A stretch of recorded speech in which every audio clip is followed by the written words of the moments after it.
Barnava, Bangalore, India, right now. And Dr.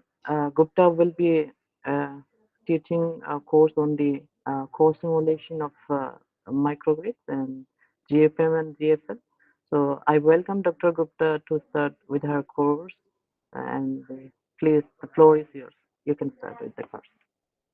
Yeah, thank you so much, Pasu, for the introduction. Yeah, we'll present my screen first. Uh,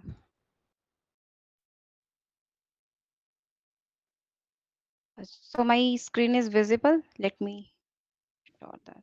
Yeah, it's coming in. Yeah. Yeah, so let me give me my brief introduction for that.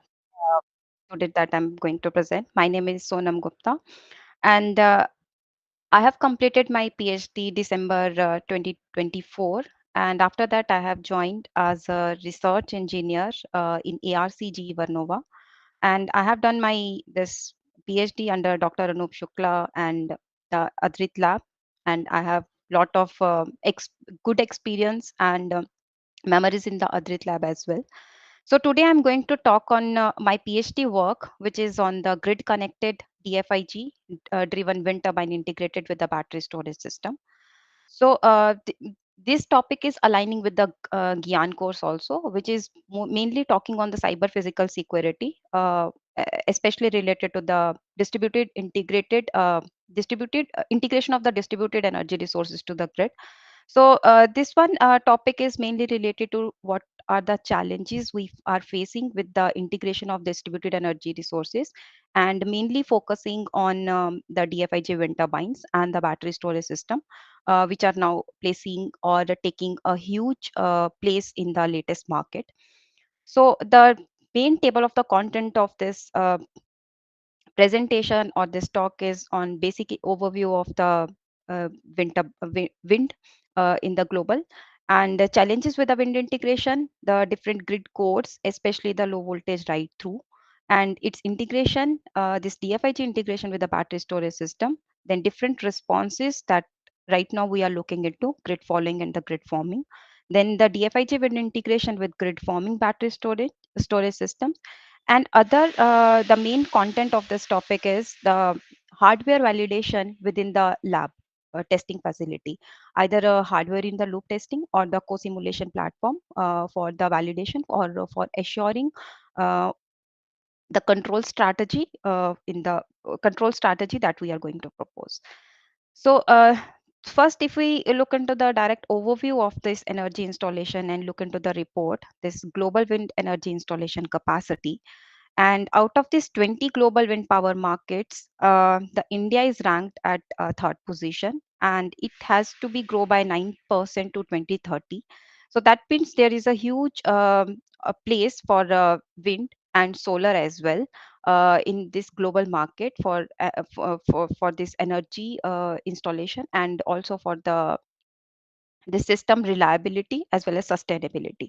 If we look into the renewable energy in India, so solar is having the installation of 55%, and wind is with the installation of the 33%. That is as of 31st December this 2023.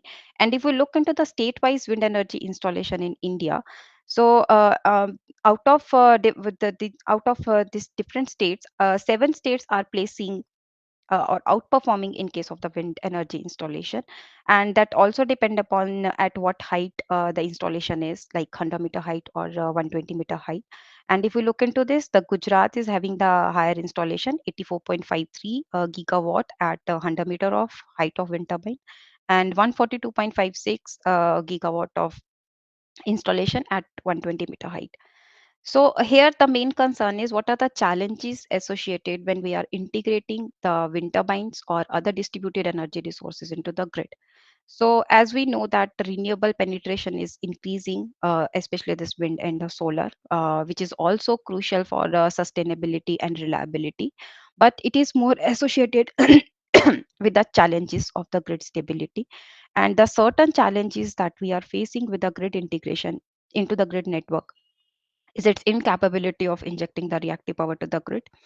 And the main is the system stability, voltage control, Then the main issue with the reserve management, and issues during the power imbalance, and the most important is the operation at the time of the grid, um, uh, challenges with the grid synchronization or operation in the islanded or the standalone mode operation.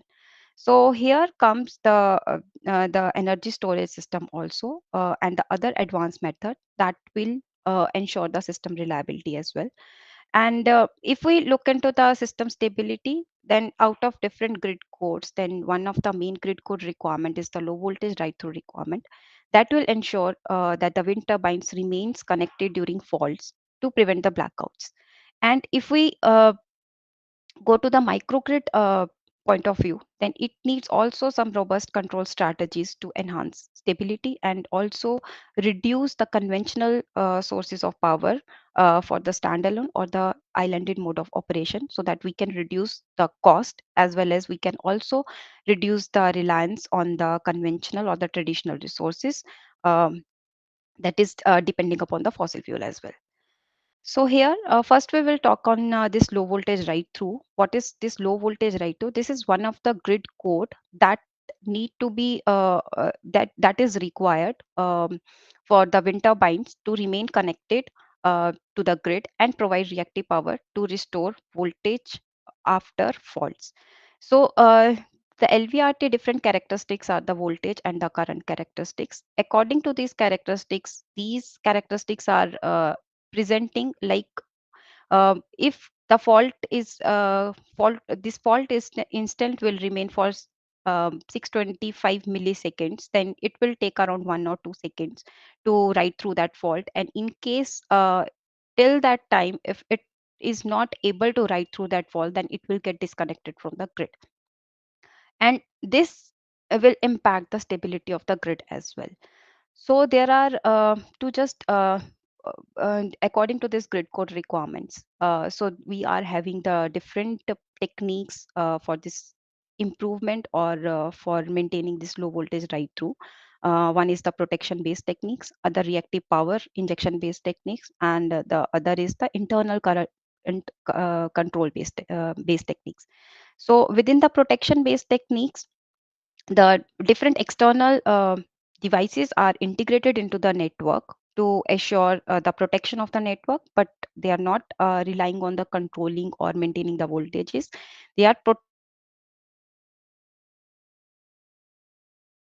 second is the reactive power injection based techniques, where we are using the auxiliary means of supply or the external devices, so that we can during the faults it can come into action and will make will will maintain the voltage as well as frequency, and also restore that faults, and make sure that these distributed energy sources or the wind turbines that will remain connected to the grid.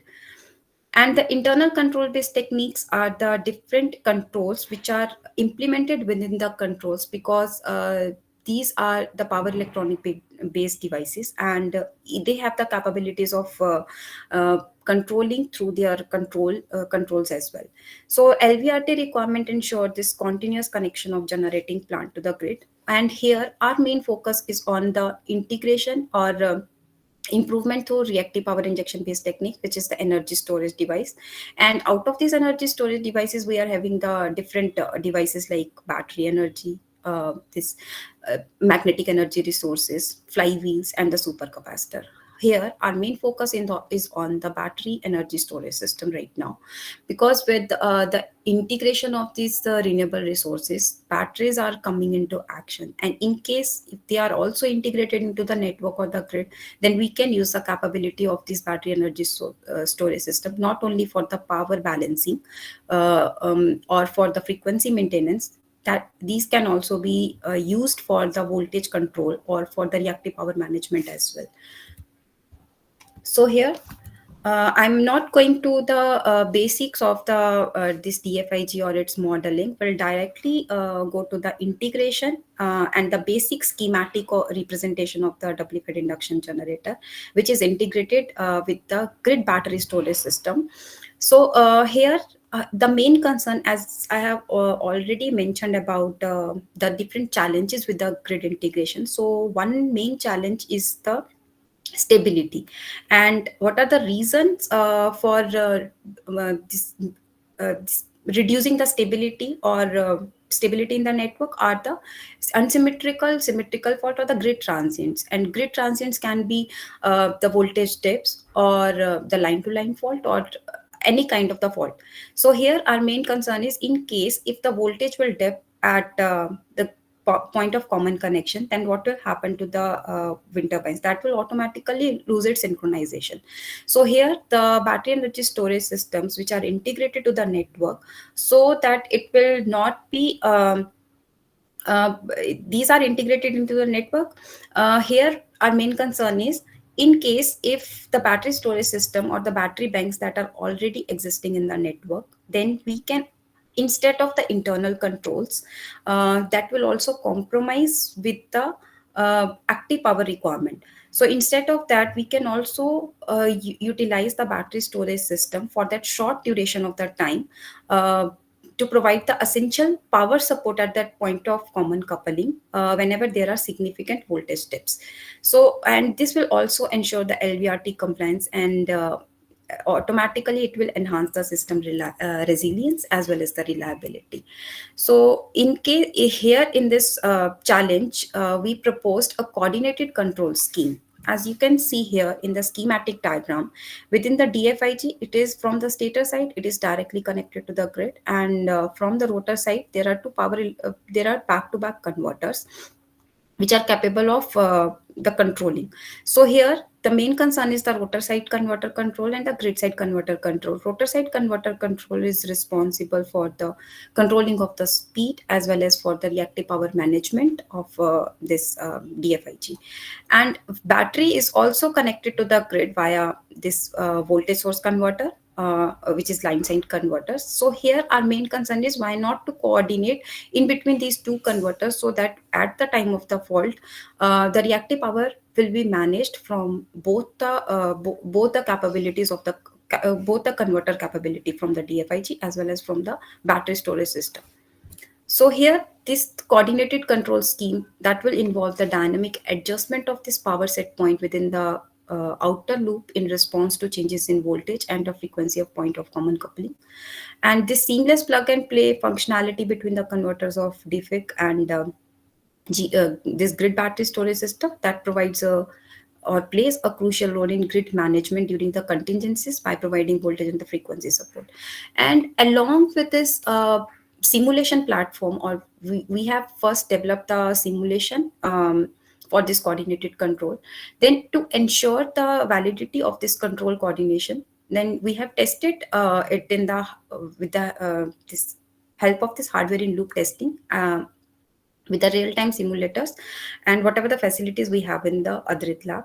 So this hardware in loop test bench that consists of this RTDS and with battery storage system, as well as the DFIC 2.2 kilowatt of the double induction generator hardware prototype. And we have also validated with the facility of this hardware in loop system, this coordinated control scheme. So this is the proposed coordinated control strategy. As you can see in the right hand side, there is a DFIC control, which is the basic conventional control that we can use, rotor side control and the grid side control. And in case of the rotor side control, if we will see, we here the outer loop here is the reactive power control loop, and it is taking the reference with respect to the change in the voltage. And similarly, in case of the right hand side, there is a control of the grid battery storage system. So here the control is, we are mainly focusing on the line side converter control and the rotor side converter control of the DFIC. So here the line side control, here we can see the reactive power control is also there, and which is also depending upon the change in the voltage at the point of the common coupling.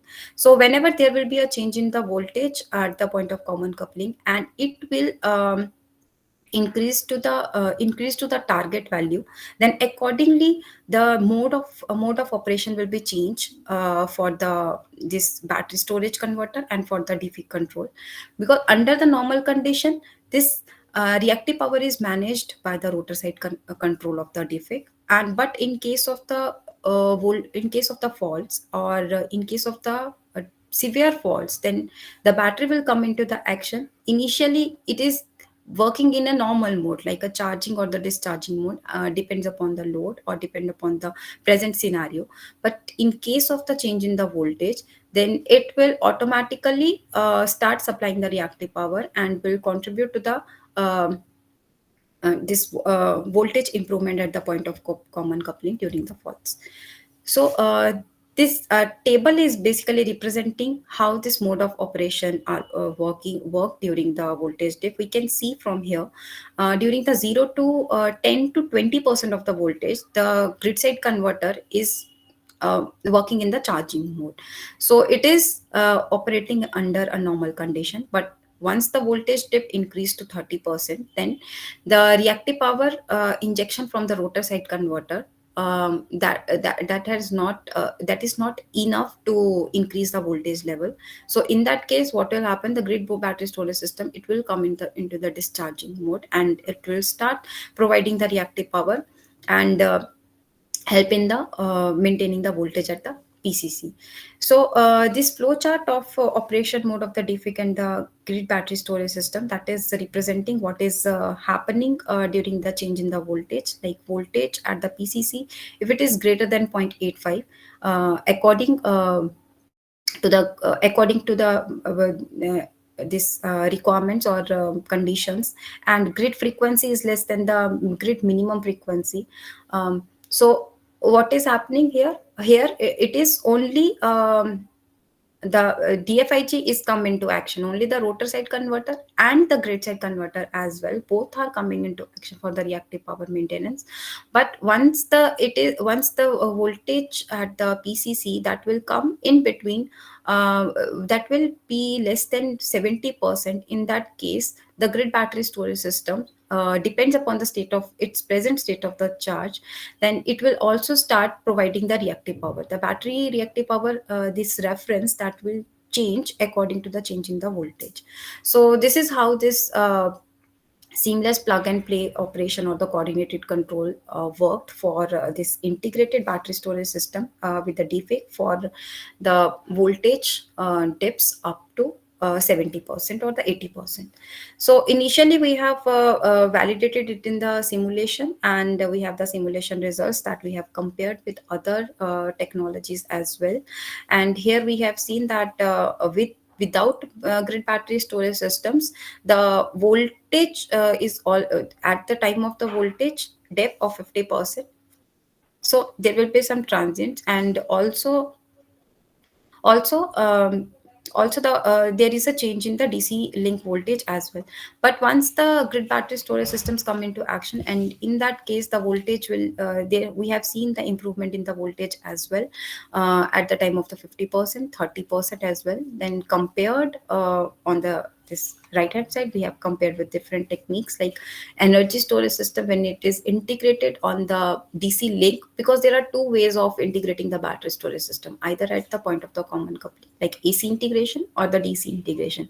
So we have checked on the DC integration as well as AC integration. So AC integration at the PCC, the response is comparative better as compared to the existing one. So the next is the validation of this control strategy into the hardware in loop testing within the Adrit lab. As we can see here, this one is the lab facility we have in the Adrit lab. So this is the RTDS, which is connected to the power amplifier, or we'll first explain through this schematic representation. So how we have performed this hardware in loop testing. Hardware in loop testing, basically what we did is we have the DFIC hardware setup and as well as the battery storage setup. So we need to validate the control strategy, whatever we have implemented, that is on the hardware, whether it will work on the hardware at the time of the faults or not.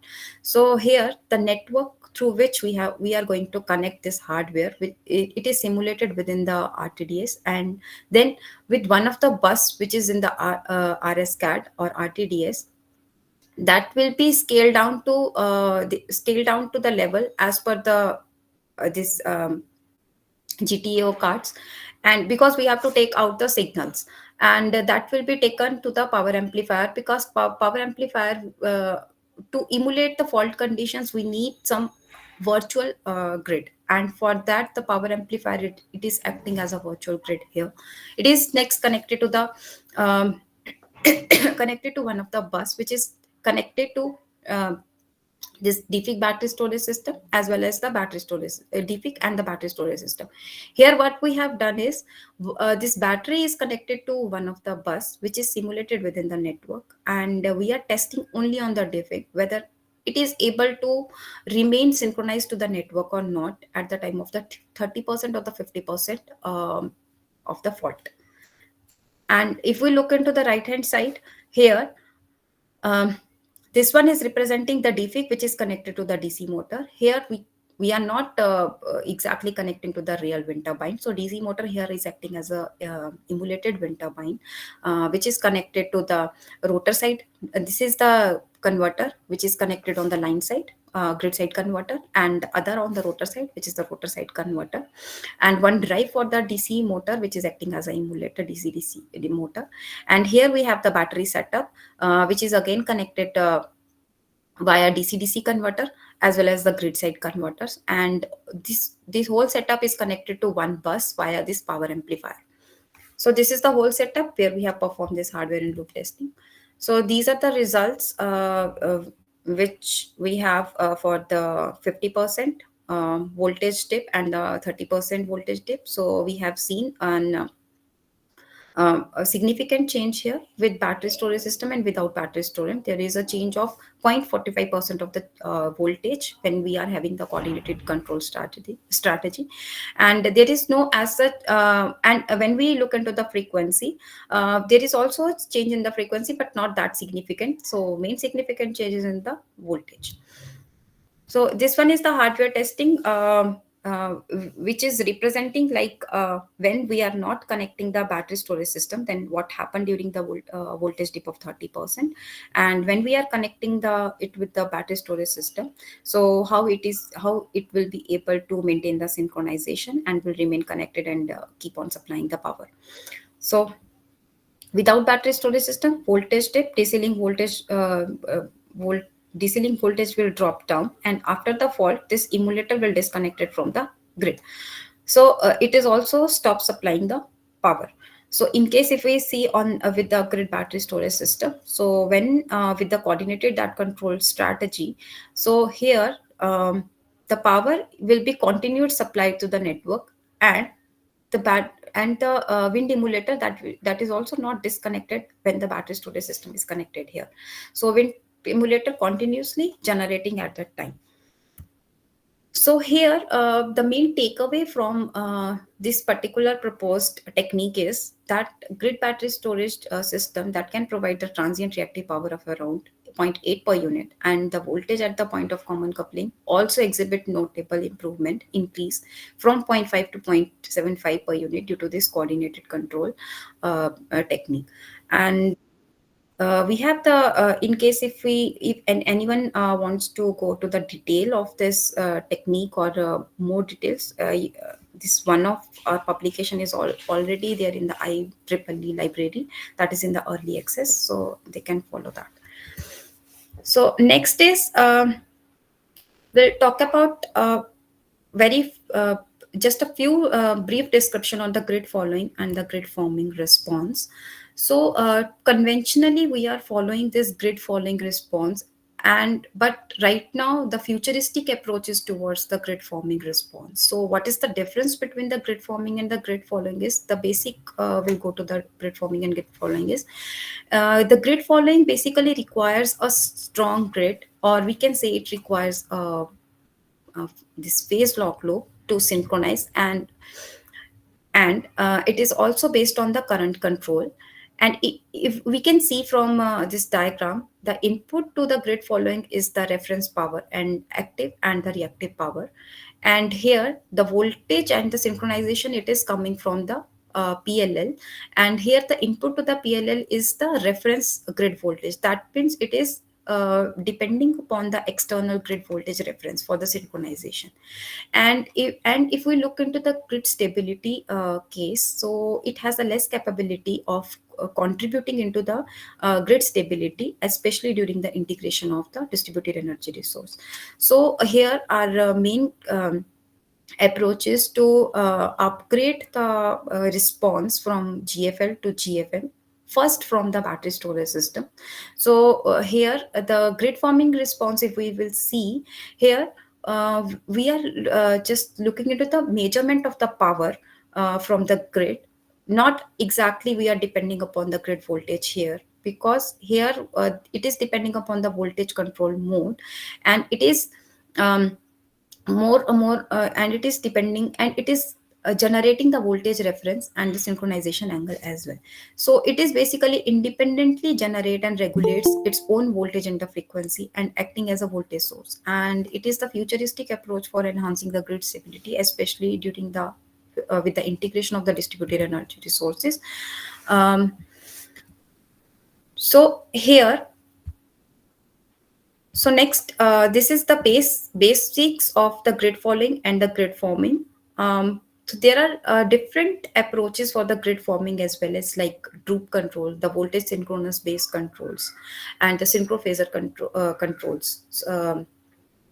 So here, the our main concern is, like I talked about the challenges. So first that we addressed is the voltage stability challenge, and the second other challenge that we are facing is the issue with the synchronization. Initially we talked about, like, whenever the fault will happen, then how to improve the voltage at the point of common coupling. So second concern is, in case if there will be a loss of grid, complete loss of the grid, or the wind turbine has to disconnect it from the grid, and then what will happen to the behavior or the response of the wind turbines. So that means in under the islanded or the standalone mode. So inherently they don't have the capability of running into the islanded or the standalone mode. So here, the battery storage systems can also be the auxiliary supply for making the wind turbine to run in the islanded mode or the standalone operation. So in this case, we are mainly talking about the standalone operation of the DFIJ wind turbine, by enhancing the response from grid following to grid forming for the battery storage system, which is acting, or which is providing the voltage reference whenever the grid is not there, so that the supply to the loads will be maintained. So that will also ensure the LVRT compliance and boost the system reliance and the performance as well.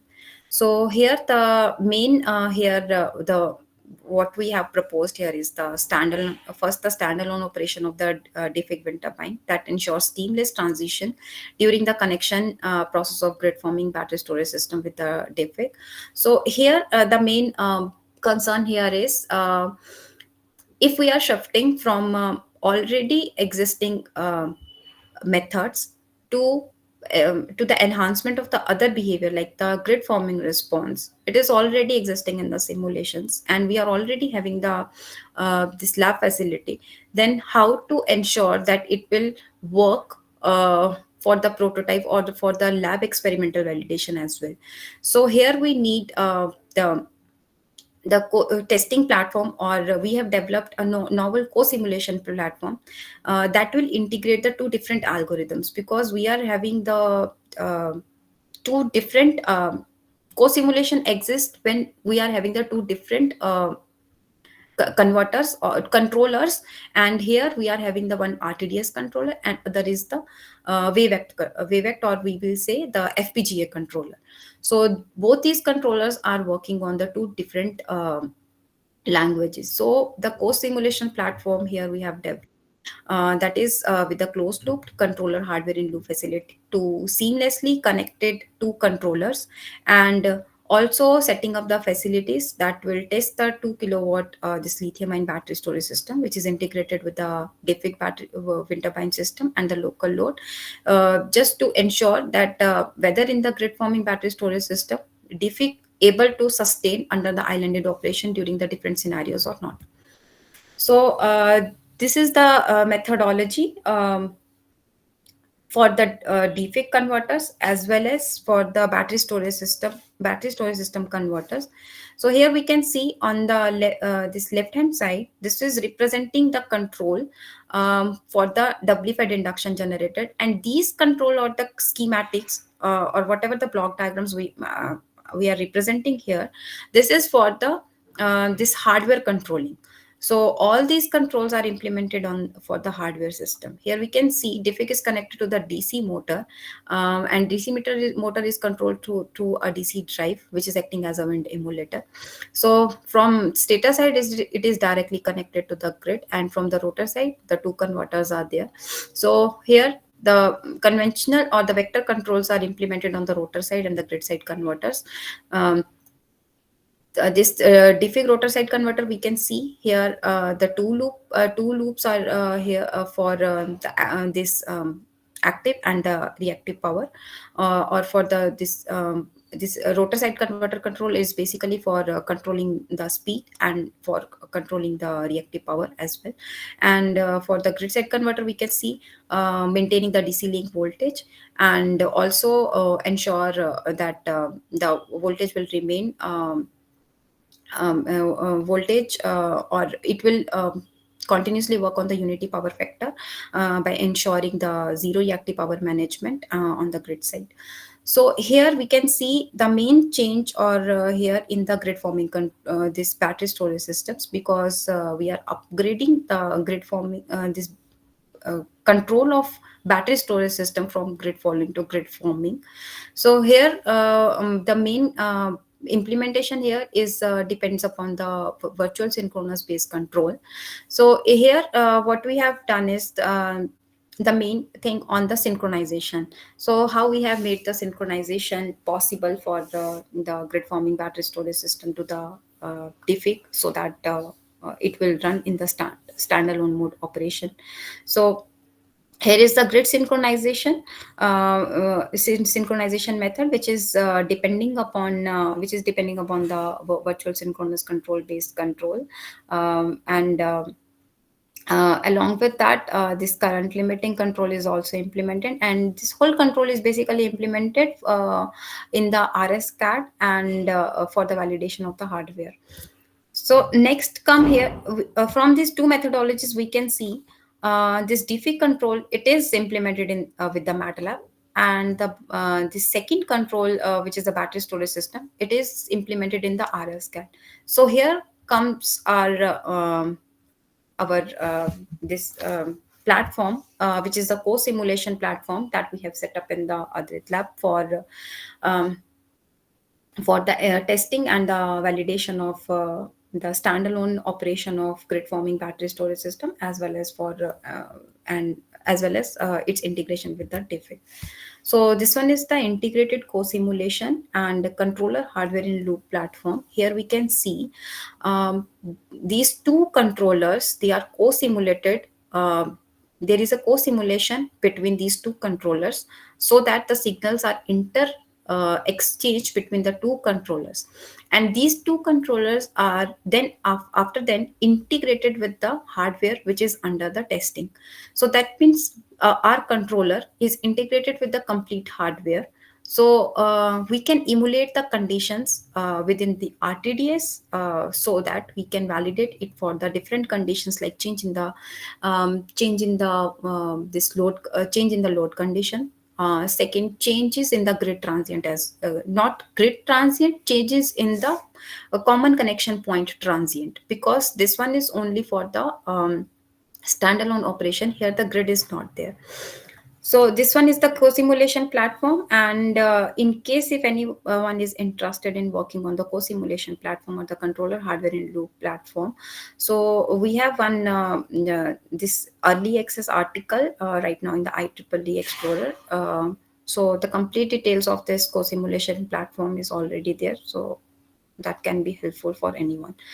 So this second right hand side diagram, it is representing how we have integrated these two hardwares by introducing the different control layers in between, the RTDS controller and the FPGA controller layers, and how these two hardwares are integrating or interacting with each other at the time of the at the time of the different grid transients. Because um, at the time of the transients, it is working under the grid forming mode, and it is basically providing the grid conditions to the battery storage system so that it will remain under the synchronization. So we have validated for the different conditions here. So this is the experimental test bed, the same experimental test bed. The only difference here is the battery storage system that we have validated for the two different type of the battery, lead acid as well as the lithium ion battery as well. And um, for this co-simulation platform as well as controller hardware in loop platform, a sequence of operation is required, because whenever we are operating or connecting any resource to the grid or any resource to the other resource, then a sequence of operation is required. It's not like that we are switching just one switch and both of the networks are both of the networks or the both of resources are getting connected together. So a sequence of operation and a check at every point is required. So this startup sequence, this flow chart is mainly representing that complete startup sequence, how we have how we can check at each point, and how to uh, ensure the proper integration of the this battery storage system with the DFIG, so that it will keep on operating under the standalone mode operation.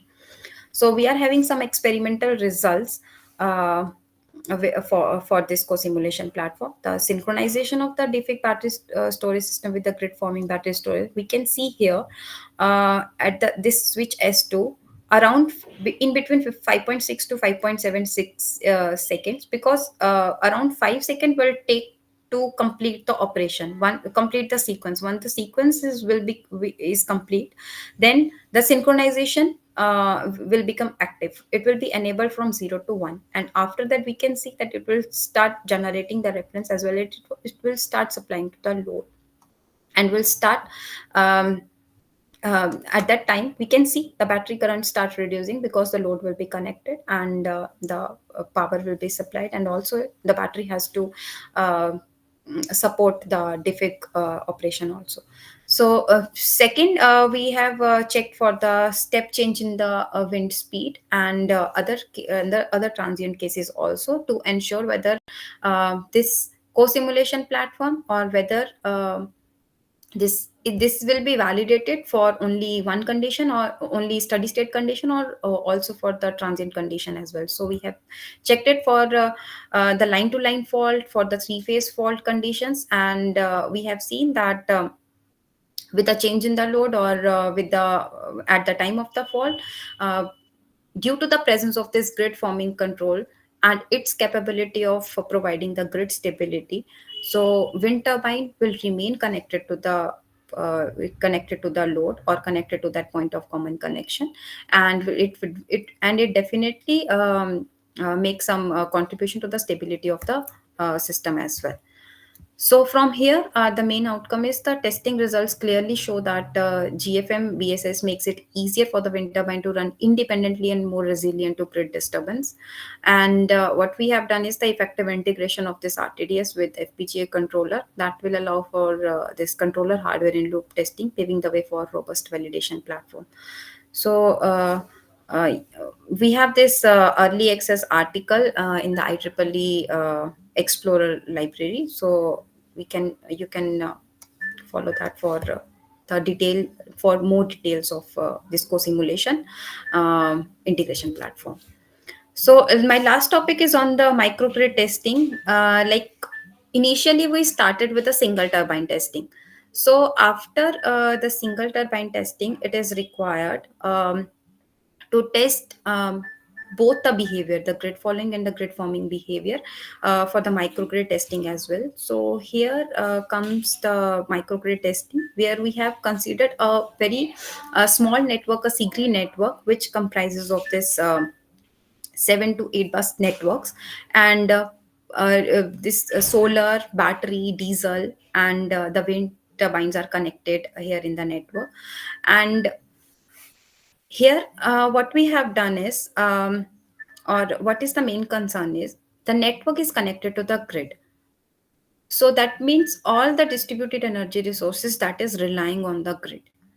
And in case if we introducing a battery into the network, and if they are working in the grid forming mode, then in case the grid is not present here, then at that time this battery storage system that will start providing the reference voltage, or that will start acting as a grid, so that the when the this distributed energy resources like solar or the wind, which is connected to any of the bus in the network, that will remain connected to the network, and it will not lose its synchronization, because these both these resources are completely relying on the grid connection. And here, our main concern is what will happen under the when the grid will get disconnected. So during the standalone mode operation, this battery energy storage system that will shift from grid following mode to the grid forming mode. So here our main proposed control is on the transition from the grid following to the grid forming mode, and maintain the error-free synchronization, or error-free synchronization or error-free transition as well. So if we see here the network, we have divided the network into the two microgrids, microgrid 1 and the microgrid 2. Microgrid 1 is representing the grid without the network, or a simple a DC network, and this microgrid 2 is representing the AC network, because it is connected to the grid. And it is also comprising of the battery storage system and the wind turbine. And other case here, it is the solar and the battery storage system. So why we have divided it into the clusters? Because in there are two approaches. One is we are controlling a single microgrid, and second is, in case if we divide a microgrid into the different clusters, then how to control that microgrids, and what is more reliable, whether just connecting, or taking this microgrid in the cluster form, and making a coordinating control, or a single microgrid. So here we have performed some experimental testing with some controller techniques for the single microgrid, as well as for the microgrid which is operating in the clusters. So there are two clusters, DC and the AC network, and both these clusters are connected via switch also. So that means as per the requirements, as per the controlling modes or the operation, it depends whether to this microgrid is working within the cluster form, or it will work in the single microgrid. So here we have implemented a localized autonomous controller with rule-based logic that dynamically manages the operating modes and the breaker configuration. And the other thing, if we will see in this network, conventionally, if the grid will not be there, then our main resource is the diesel generator. This diesel generator is the conventional way of running the microgrid in the islanded or in the standalone mode. So here, our main concern here is how we can reduce the operating hours of diesel generator, and how we can cut the cost by automatically reducing its operating hours if battery storage system are already connecting here. And we are also upgrading the behavior or the response of the controlling as well.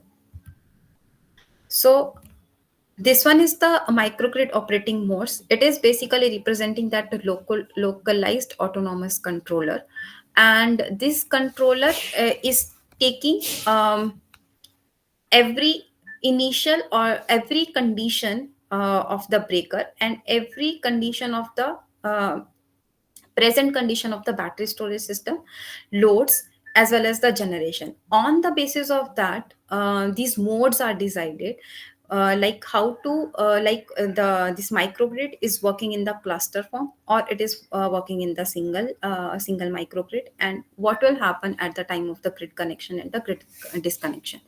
In case if we will see here, if it is connected to the grid, in that case, so first it will check the state of the charge of the battery. If the battery state of charge is less than the maximum, then it will remain in the charging mode, and it will remain in the charging mode. So but in case if the state of the charge is greater than a maximum, or it will reach to the maximum condition or 80% of the charge, at that time what it will do, it will go into the discharging mode till 70% of its state of the charge, and will support the load. So how it can help? So the amount of the power that we are taking from the grid here, that can be reduced with the help of the battery storage system if we manage battery properly in the charging and the discharging mode as per the present scenarios. And in case of the islanding detection, if once the islanding will be detected, in that case what will happen, first it will check the state of the charge of the battery. If the state of the charge of battery is greater than the minimum, then it will initially it will be working on the PQ mode, that is the simply grid form following mode. Once the islanding is detected and the battery state of the charge is also greater than the minimum, or we have already set some range for that. So if it will be greater than, then it will automatically shift from the PQ mode to the grid forming mode, and it will remain into the grid forming mode till the grid will not be available, or till it will not reach to its minimum state of the charge. Once it will be reaching to its minimum state of the charge, at that time what will happen at that time, then in the extreme state conditions, we are operating the diesel. So here we are reducing that time of operation of the diesel generator, which is conventionally, which is instantly operating during the time of the islanding. But in this case, initially the battery will come into the action. Once the battery will be discharged and the islanding will remain for a longer duration, then the diesel generator that will come into the action. And we have seen here when the microgrid is working in the clusters, like if the solar is at its high peak hours, and on the AC grid network, the load requirement is not as such, then it will start working in the clustering mode. And in case if the fault will appear in any one of the bus that is associated with one of the cluster, then it will not impact to the other cluster. That means during the fault or during the islanding, the whole network will not get impacted. Only that portion of that cluster will impacted where the fault occurs, or where the bus will get affected. So this one is the methodology.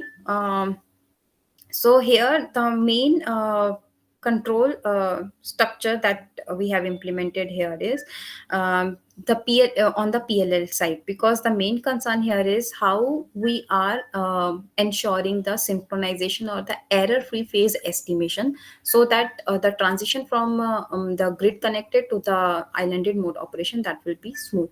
So here when the islanding is detected, it is in the grid forming mode. Otherwise it will remain in the grid following mode. And here we have implemented replaced the PLL, the basic PLL, with the dual second order generalized integrated, which is integrated with the enhanced PLL. That will be implemented or implemented in this particular methodology. And here one more thing we have performed here, we have done here is whatever the reference frequency that we will consider or take, we will directly taking it from the grid forming control. So grid forming control is generating the voltage as well as the frequency reference, and that frequency reference will be given as one of the input to this EPLL, instead of the frequency which is coming from the enhanced PLL. So this way it will be implemented for the grid connected as well as for the when it will be transiting from grid connected to the islanded mode operation. So these are some simulation results, how the islanding detected and the synchronization will be achieved, because there are different set of the conditions that will be required before the synchronization, like the difference in the voltage, difference in the frequency, and difference in the phase. That should be according to the according to the requirements, or according to the set values. So once that will be achieved, only after that the synchronization can be done. Otherwise it will remain in the islanded mode throughout. So these are some this simulated results when it is transiting from grid connected to the islanded mode operation.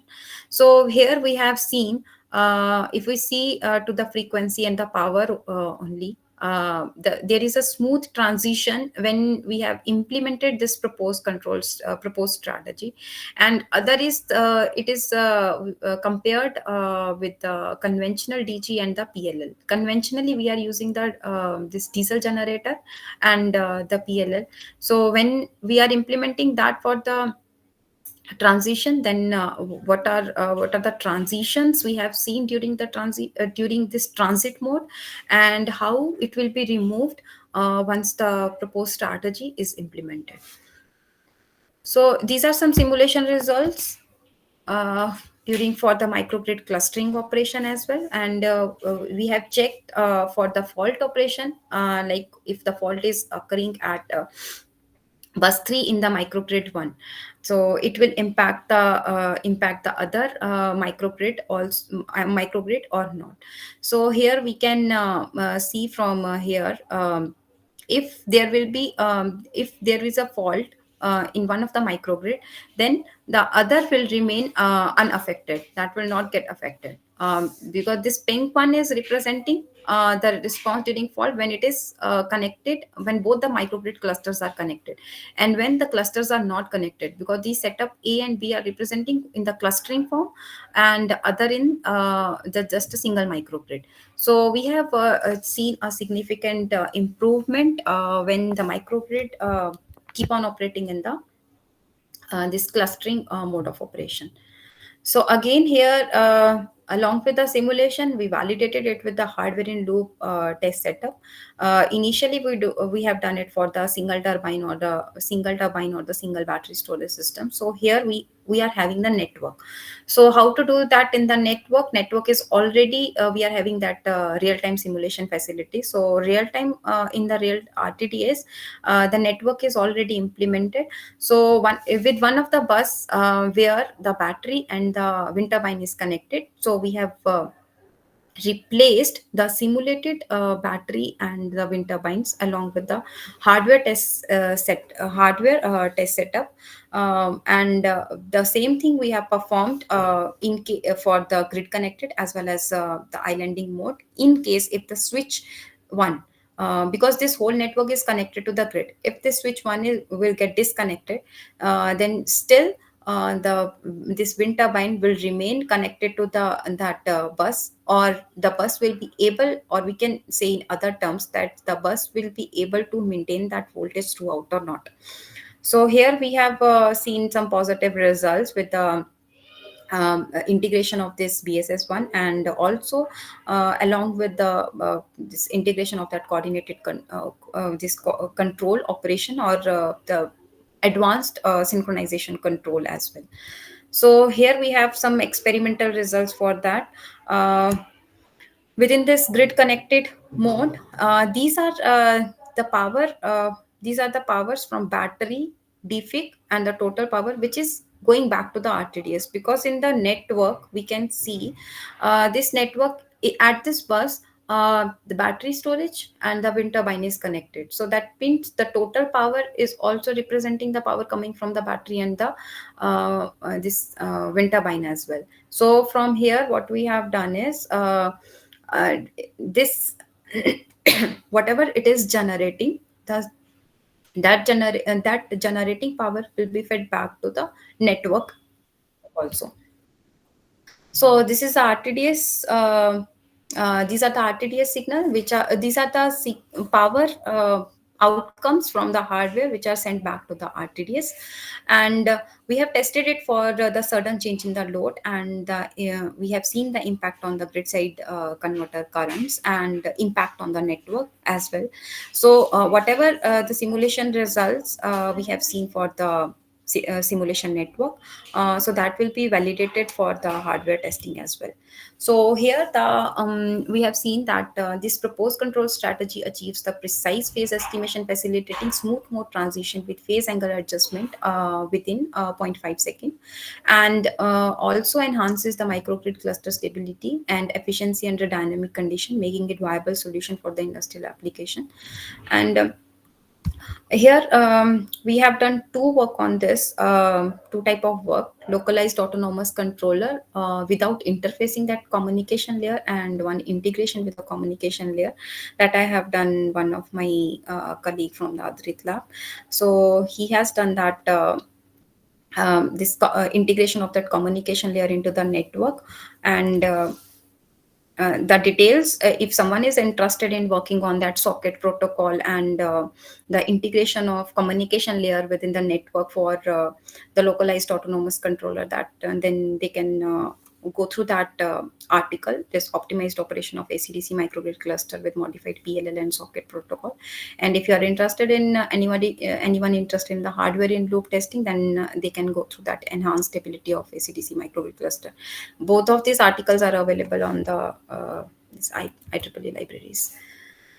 So this is basically the whole work that I have done by staying in the Adrit lab and by utilizing its facility, and under the supervision of my supervisor, Dr. Anup Shukla.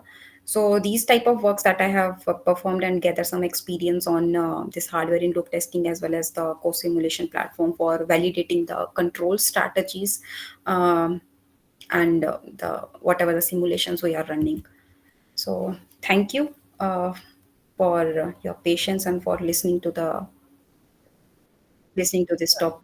So any questions you can Yeah, ask. thank you. And there is two questions from Navin Bukia. Ma'am, could you find this in the search section? Yeah, just a second. Okay. Please take your time, ma'am. Not hurry. I hope I was audible throughout. Yes, you are audible. And there is questions from the or participants. Could you find? Yeah, there is. From Navin. Ma'am, just down. Yes, from Navin Bukia. Okay, from Naveen. Yes. You are considered only a positive sequence component for control operation. If fault is injected, negative sequence component also present. Can Negative sequence component impact the stability during the fault condition. So yes, that's correct. That not only the positive sequence, the negative sequence components also come into the action. Uh, and for that islanding operation that we have considered for the negative this negative sequence component also, and with this RTDS facility, RTDS that is capable of capturing this positive component as well as the negative sequence component. So for the detection of islanding detection, here we have considered both the components, positive as well as the negative sequence components, because that can be you can capture from the RTDS. Okay. I think there is another questions at the just top, ma'am. Just go up. There is one question from Navin only. Yes. Okay. Is LVRT condition is related to wind generators only? Can we meet the LVRT condition by integrating the EVs? Yes, LVRT condition is not only for the wind generations related. It is for all the distributed energy resources. So it is a condition. It is one of the grid codes that need to be met whenever we are integrating the DERs into the network. So I was particularly talking about the wind turbines. So it is for the electrical vehicles as well. Hope Navin got his answer. Okay. And then if there is no further questions, maybe If anyone have questions, please raise your hand. Okay. Yeah. I think thank you very much, Dr. Sonam Gupta, for your insightful course on the microgrid core simulations and GFM, GFL. It is truly amazing, and hope this course will